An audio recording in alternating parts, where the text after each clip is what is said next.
जाती थी,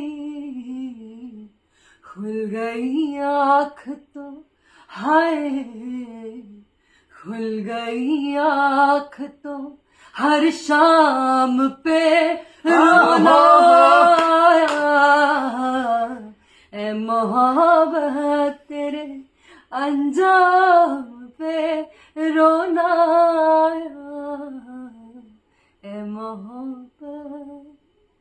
जो आप हिंदी में जो गाना गाई हैं वो बताइए। हिंदी में कौन सा गाना है? अरे आपको कवर सॉन्ग। Cover song.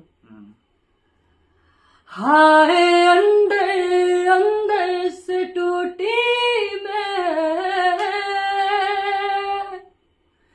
तेरे इश्क में सच वालों को खबर क्या, बेखुदी क्या चीज है, होश वालों को खबर क्या, बेखुदी क्या चीज है।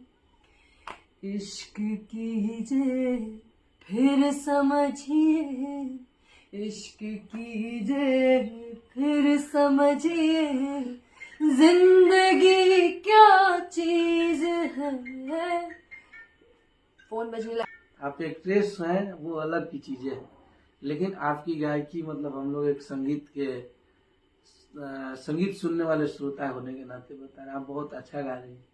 और बहुत जल्दी आप लोग को इस वीडियो के माध्यम से बताते हैं कि अम्मू जी का हम लोग गाना है, अम्मी जी का लेके आएंगे और बहुत तगड़ा गाना, बहुत अच्छा गाना। हाँ, आप लोग बोलेंगे वाह। इसी बात पे मैं भोजपुरी फैंस के लिए एक गाना गाना चाहूँ। हाँ जी, जो भी नया नया गाना है शूटिंग वो सब मत गाइएगा। नहीं वो गाना मुझे तो याद भी नहीं है यार, मैं शूटिंग में तो याद कर नहीं पाई, अब क्या याद रहेगा मुझे। हाँ नहीं गाना है मुझे फिल्म का नाम नहीं पता, बट ये खेसारी जी और काजल जी का गाना बहुत अच्छा है, कल्पना मैम की आवाज है, बड़ा खूबसूरत गाना है कि भैनी हम बवरिया तोहर नैना सवरिया दगाबाज लागला, भैनी हम बवरिया तोहर नैना सवरिया दगाबाज लागला, इस जनी रूपवानी हराए पलम हमरा लाजला, इस जनी रूपवानी हराए पलम हमरा लाजला किला।